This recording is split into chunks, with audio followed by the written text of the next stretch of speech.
Pulsómetro de la cultura celtíbera de Mirabeche. Extraordinaria pieza arqueológica de unos 2200 años de antigüedad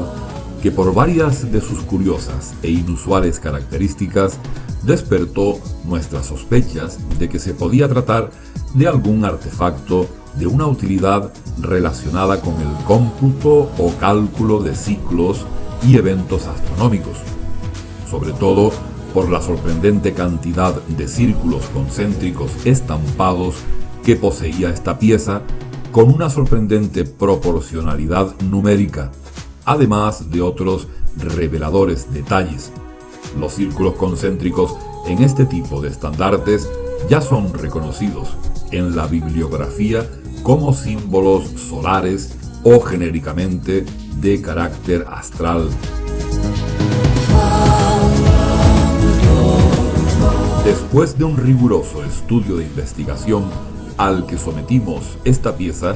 hemos llegado a la sorprendente conclusión que en este antiguo estandarte de la cultura celtíbera se había encriptado un armonioso cómputo de eventos astronómicos, como los solsticios y equinoccios, ya conocidos por varias antiguas culturas, así como una exacta tabla de ciertos ciclos y efemérides astronómicas, gracias a la cual hemos llegado a la sorprendente e inédita conclusión que en la Iberia prerromana sus poblaciones autóctonas podían incluso predecir los eclipses.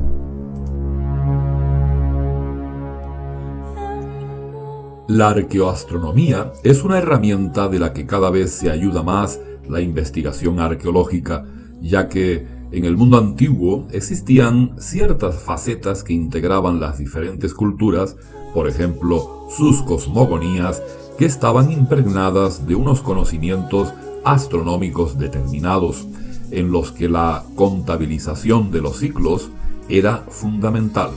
Ciclos que fueron sacralizados ya que eran ejercidos por algunas de sus deidades principales, astros como el Sol y la Luna.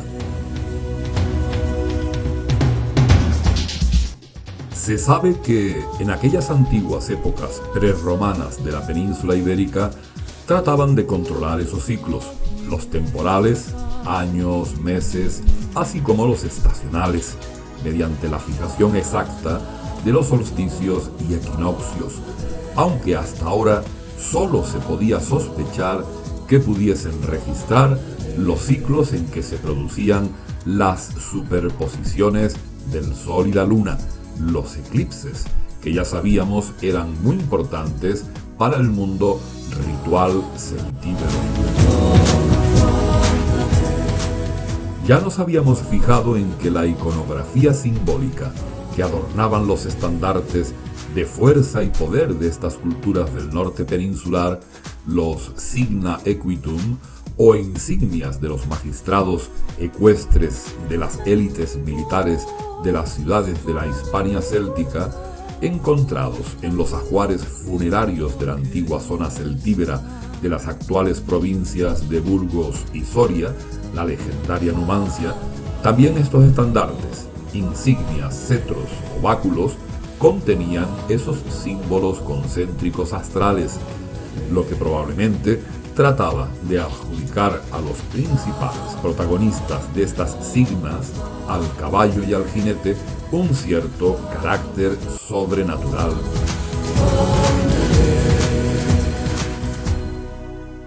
Pero la estructura y decoración de esta extraordinaria pieza que presentamos es algo diferente a las ecuestres de Numancia. En esta no se aprecia esa fuerza del guerrero ecuestre, es de apariencia más delicada, decorativa e incluso ahora sabemos que funcional. En ella se puede ver que, en la parte superior de su vástago o pie, este estandarte acaba en un remate semicircular calado, donde abundan, como ya hemos dicho, los círculos concéntricos. Precisamente por la ausencia de los símbolos ecuestres, de fuerza y poder, nos dio más la impresión que este estandarte pudo haber pertenecido a otro tipo de autoridad, a una casta sacerdotal, la de aquellos druidas que entre otros poderes mantenían el del conocimiento astronómico, el de los ciclos sagrados de los principales astros. Todas las piezas de esta cultura mirabeche han aparecido en tumbas con ricos ajuares.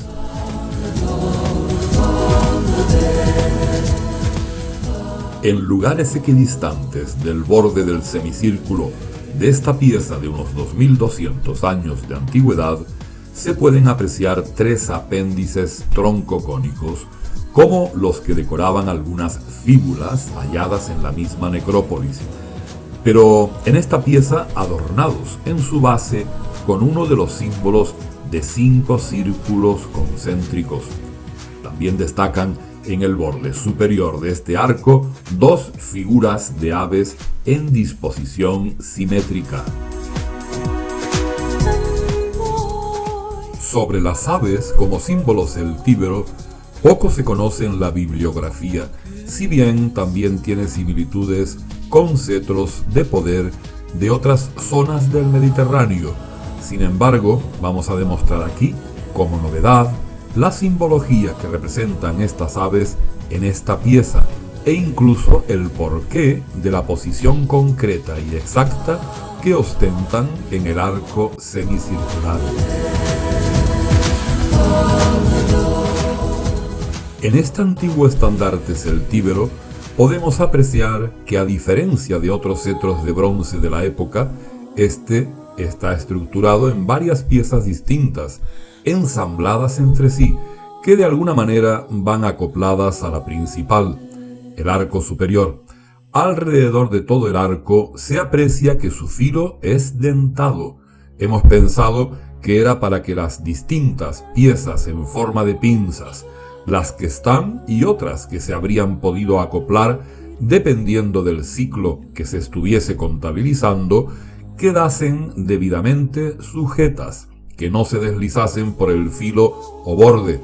Nos llamó también la atención, sobre todo, la estratégica situación de los símbolos concéntricos a lo largo y ancho de la pieza, y curiosamente diferenciados estructuralmente según la cantidad de círculos que componía cada símbolo. Los había de 3 círculos concéntricos, de 4 y de 5. Nos hemos dado cuenta de que estos símbolos circulares concéntricos podrían estar representando al Sol o la Luna, o a efemérides astronómicas, y desde luego descubrimos con sorpresa que también correspondían con unidades susceptibles de ser contabilizadas, correspondientes a ciclos astrales como el de los días, meses o lunaciones, años solares, o incluso, lo inédito de esta antigua pieza, algunos de estos símbolos de círculos concéntricos podrían estar representando una superposición del Sol y la Luna, representando, por tanto, de forma simbólica, nada menos que a los eclipses.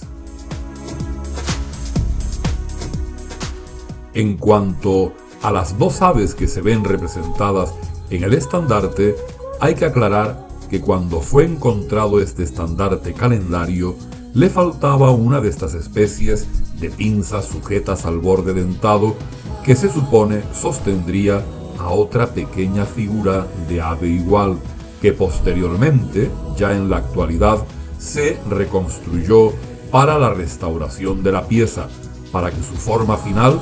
guardase un adecuado equilibrio. En cuanto a las aves que aparentemente están presentes en este estandarte como adornos, vamos a intentar acercarnos a su simbología en aquella antigua cultura, y hay que aclarar que la arqueoastronomía no avanzará lo suficiente si no se logra apreciar el lado sagrado de las prácticas astronómicas que se usaban en la antigüedad en general.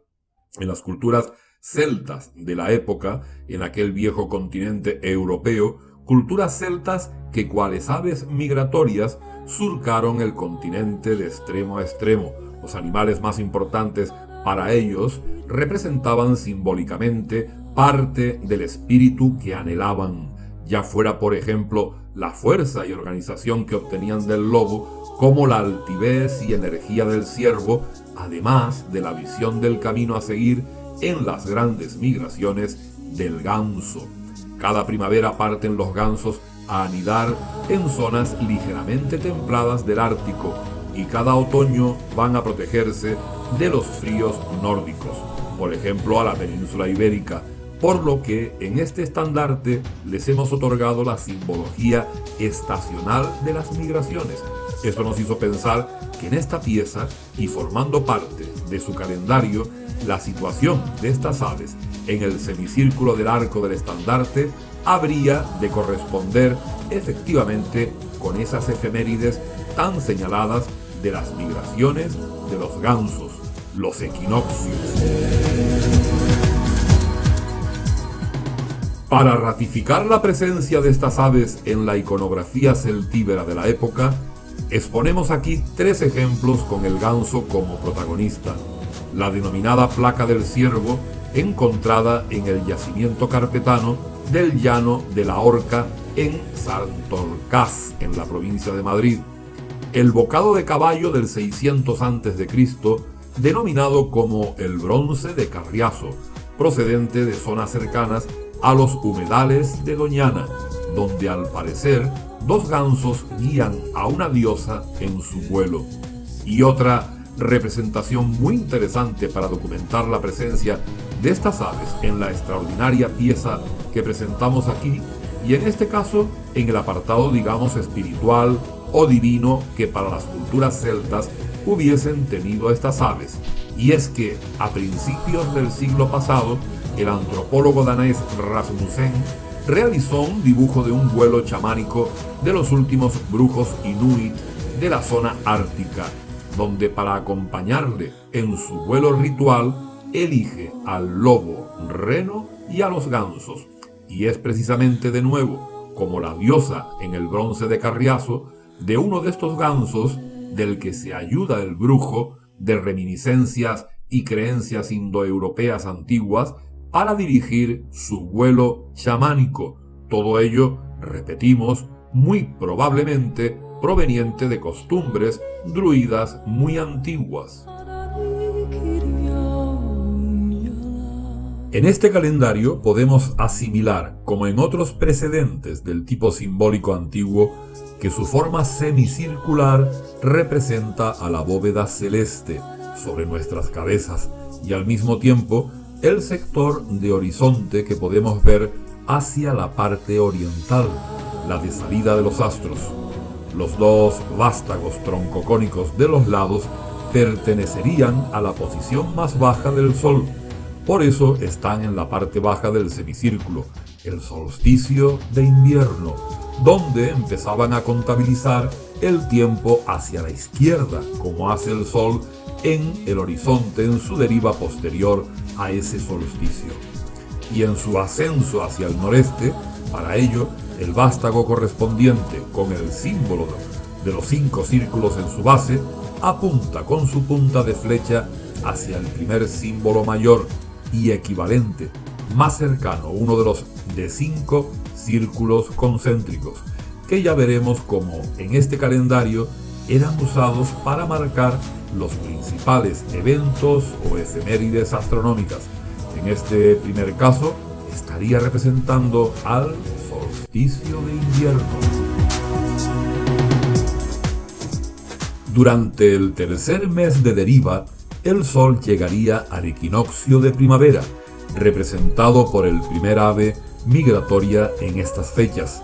El día concreto de ese equinoccio no se puede plasmar en ningún calendario numérico, ya que astronómicamente puede ocurrir un 20 de marzo o un 21, pero para saber el día exacto de los equinoccios, en aquellas antiguas culturas tenían marcadores solares en el horizonte abrupto que marcaban ese día concreto y con alta precisión.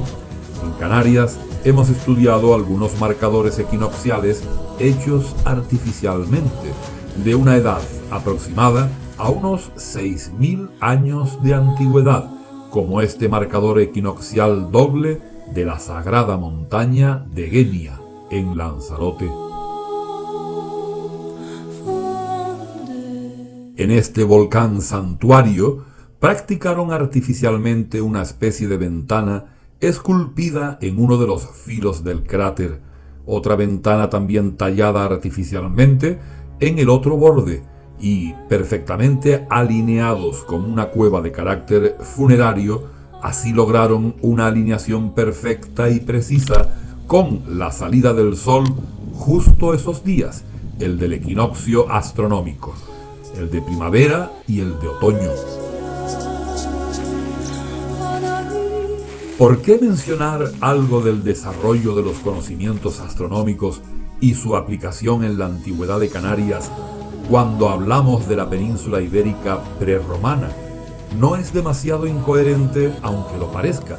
ya que hoy día, gracias a las últimas investigaciones genéticas, se sabe perfectamente que en el Neolítico pasaron a la península ibérica desde el norte de África portadores del haplotipo mitocondrial U6b, linaje muy abundante en Canarias, por lo que, aparte de que no sea lo mismo etnia o cultura que genes, se podría deducir que, aparte de que se irradiasen estos genes con sus portadores, desde el norte de África a la península ibérica y a Canarias, también lo hiciesen estos conocimientos astronómicos. Gracias a estas últimas investigaciones genéticas, se ha podido saber que las Islas Canarias ya estaban habitadas por esos linajes U6b desde al menos 5.000 años atrás. Así que estos conocimientos astronómicos que refleja este valioso estandarte que hemos estudiado, iguales que los que hemos comprobado en Canarias, como hemos dicho, pudieron también haber pasado desde el norte de África a la península ibérica y allí haber evolucionado al menos desde la edad del bronce. De nuevo, en el contexto de este artefacto calendario de Mirabeche, vemos como a partir del equinoccio de primavera, el sol sigue en su ascenso hasta el día más largo del año, en junio, cuando el sol está más alto en la bóveda celeste y que coincide con el vástago, que también se encuentra en la posición más alta del arco, y de nuevo nos señala con su punta de flecha, en este caso al símbolo superior de los 5 círculos concéntricos que estaría representando al solsticio de verano. Luego, en su nuevo simbólico descenso del sol en el arco hacia el solsticio de invierno, y esta vez coincidiendo con la llegada de los gansos de las zonas árticas a los humedales, a la actual zona de Burgos, nos encontramos con la figura del siguiente ganso, sujeta al borde dentado y representando al otro equinoccio, el de otoño, para a continuación y definitivamente el sol descender de nuevo lo máximo en su deriva en el horizonte y en la bóveda celeste, hasta llegar al siguiente solsticio de invierno, el último vástago de abajo, que por supuesto en este caso señala al tercer símbolo de los 5 círculos representando a dicho solsticio de invierno. Volvamos con otra de las extraordinarias características de esta reliquia calendario de la cultura celtíbera de Mirabeche, en la península ibérica. Ya desde el Neolítico hay pruebas que demuestran que se conocía el ciclo de las paradas lunares, que consta de unos 18,6 años y cuya causa de que se produzca es la separación de 5 grados que tiene la Luna con la eclíptica o plano de traslación de la Tierra con el Sol, fenómeno este de ciclo de las paradas lunares relacionado con el ciclo metónico de justo 19 años lunisolares, en el que la Luna vuelve a tener la misma fase en el mismo día del año, 19 años, que por cierto sabemos que coincide en tiempo con aquel aprendizaje iniciático de los druidas. Y lo que más nos interesa en este caso, fenómeno este de la separación de 5 grados de la Luna con la eclíptica, que está en estrecha relación con el que produce los eclipses cada determinado tiempo y encauzado por el ciclo Saros. En nuestro grupo Arqueomega nos encontramos trabajando en la actualidad en Canarias con la investigación arqueoastronómica de espectaculares marcadores lunisolares neolíticos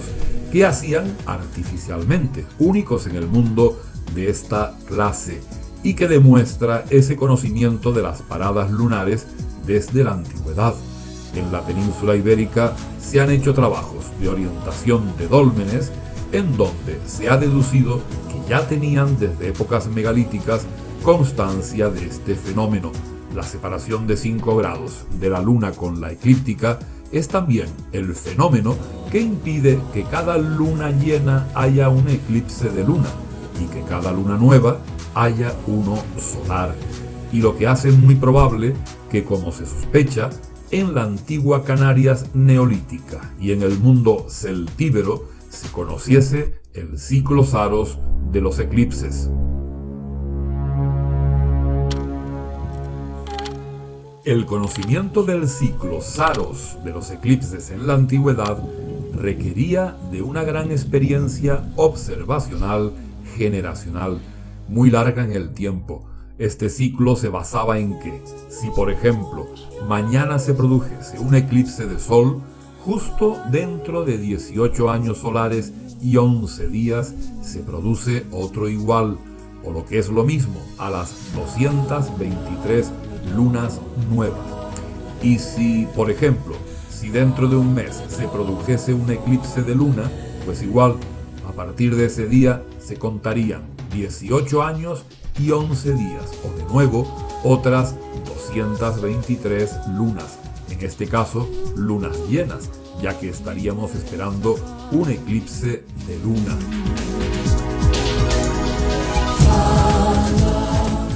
De nuevo, y después que analizáramos con métodos arqueoastronómicos este extraordinario artefacto celtíbero que presentamos, quedaba claro ante nuestra sorprendida vista que aquellos druidas que regían el mundo espiritual de los celtíberos podían contabilizar y predecir los eclipses, algo que definitivamente engrandecía de forma notoria a aquella cultura celtíbera de hace unos 2200 años en la península ibérica. Pongamos que se producía un eclipse, el cual simbólicamente situaban en el símbolo mayor de 5 círculos concéntricos, y a partir de ahí se contabilizaban los años solares terrestres, representados en este caso por los símbolos de 4 círculos concéntricos. Pues de nuevo, en este calendario de extrema perfección y armonía numérica, se podían ir contabilizando los 18 años y al final computar los 11 días que están representados a lo largo del pie del estandarte, en donde podemos apreciar que para conseguir la precisión necesaria tuvieron que añadir un símbolo de un día más a los 9 que habían, perdiendo simetría la decoración de la pieza, pero ganando en extraordinaria funcionalidad, una evidencia más del claro añadido funcional a la armoniosa sucesión de aquellos aparentemente solo decorativos símbolos concéntricos, que sin embargo estaban aportando la posibilidad de un uso como calendario de esta espectacular pieza. Podemos ver que este último símbolo de un día que faltaba se acabó cayendo porque en vez de hacerse inciso, pensamos que se añadió de una forma estampada.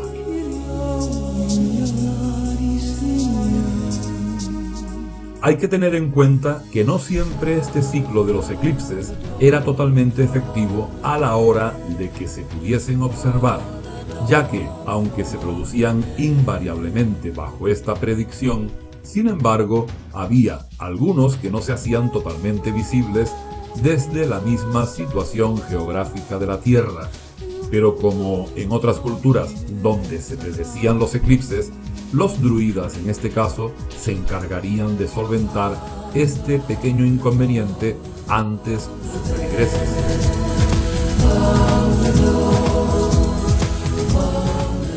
Acabamos de ver cómo poseían el poder de contabilizar la tabla de eclipses mediante años solares y días. Pero dijimos que los eclipses se repetían también, invariablemente, cada 223 lunas, llenas o nuevas, si era para controlar un eclipse de luna o de sol. En este caso, se podía contar el ciclo de los eclipses por lunaciones. Por un lado, era más fácil, ya que no harían falta marcadores de observación en el horizonte abrupto para cronometrar los años solares, sino que se trataría de contar las lunaciones. Por otro lado, la complicación era el alto número de lunaciones a contabilizar, 223. Para esta nueva computación de las lunas, nos hemos valido de la valiosa información que nos ofrecía el hasta ahora calendario celta más antiguo que se había encontrado, casi 500 años más reciente que el identificado ahora en la península ibérica. Este otro fue encontrado en Francia, el calendario de Coligny, que era de carácter lunisolar y que, aunque quinquenal, pues estaba dividido en periodos de 5 años, grosso modo lo determinante para nosotros era que, para en aquel calendario de Coligny poderse ajustar las lunaciones a los años solares, ya que las lunaciones no se producen en números enteros, se producen aproximadamente cada 29 días y medio, y para poderlo sincronizar con el año solar, que se contabiliza, por ejemplo, cuando pasa el Sol 2 veces consecutivas por el equinoccio, que son unos 365,242 días, lo que hacían los celtas era intercalar entre cada 2 años de 12 meses uno de 13 y empezaban con el de 13. Estaría marcado en este sorprendente calendario estandarte celtíbero de la cultura mirabeche la tabla de los eclipses que les permitiese predecirlos, contando los años lunisolares, aquellas 223 lunaciones, pero sincronizadas con los años solares. Sí, perfecto, así era. Aquellos extraordinarios astrónomos druidas habían incluido en este preciso y numeralmente armonioso calendario, a base de símbolos, esta posibilidad. Y ese hecho de variabilidad entre los años de 12 meses y los intercalares de 13 meses fue lo que nos llevó a que nos llamase la atención un aparente simple detalle en esta valiosa pieza,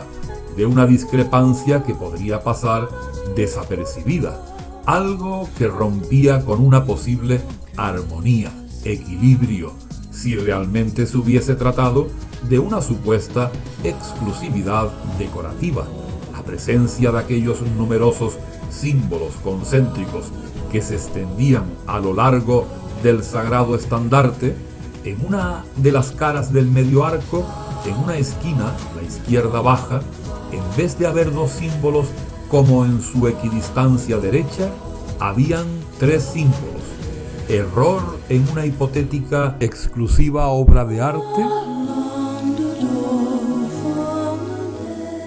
No, precisamente igual que el añadido de uno de los símbolos en el vástago del estandarte, que resultó ser el añadido funcional de un día al cómputo para llegar justo al día del eclipse, esta nueva añadidura de uno de los símbolos concéntricos rompía con el equilibrio del arte decorativo del estandarte, y estaba claro lo que sospechábamos: ese símbolo de más era el que completaba el mes intercalar de 13 meses en aquel inigualable calendario estandarte, la forma de contabilizar la tabla de eclipses y poder predecirlos a base de la cuenta de 223 lunaciones o de 18 años lunisolares estaba también integrada en todo el cómputo. ¿Cuál fue entonces la decodificación que logramos para descubrir la armoniosa contabilidad del ciclo de los eclipses a través de las lunaciones y que se había encriptado en este extraordinario estandarte druida hace unos 2200 años? Pues lo vemos aquí, extraordinario. En una de las caras del estandarte calendario está encriptado el año de 13 lunaciones, con el que se comienza a contabilizar el ciclo de los 18, en este último caso, años lunisolares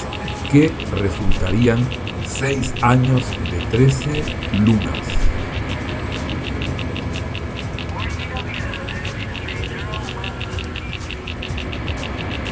En la otra cara del estandarte están codificados los años de 12 lunas, que en el ciclo de 18 años lunisolares resultarían necesarios 12 para que se produzca de nuevo el eclipse que se había constatado. Para llegar a las mágicas 223 lunaciones en que se produciría de nuevo el eclipse, 223 lunas llenas si el que se había producido había sido un eclipse de luna y 223 lunas nuevas a partir de un eclipse de sol. Comenzaban el cómputo en la cara del estandarte de 13 lunaciones.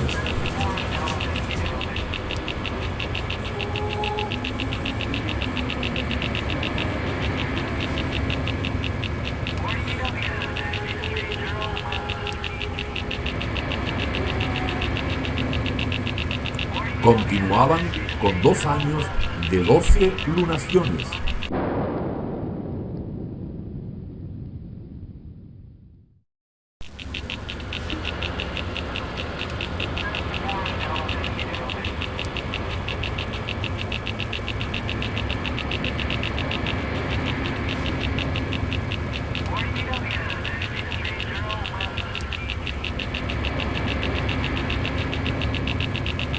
De nuevo, otro año de 13 lunaciones.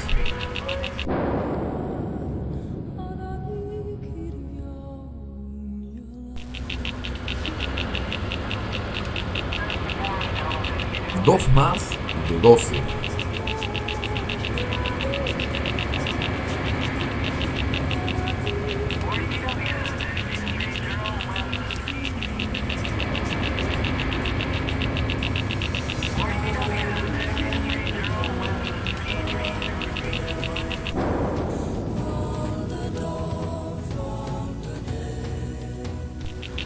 Otro de 13.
recordamos que tendrían que ser 6 años lunisolares de 13.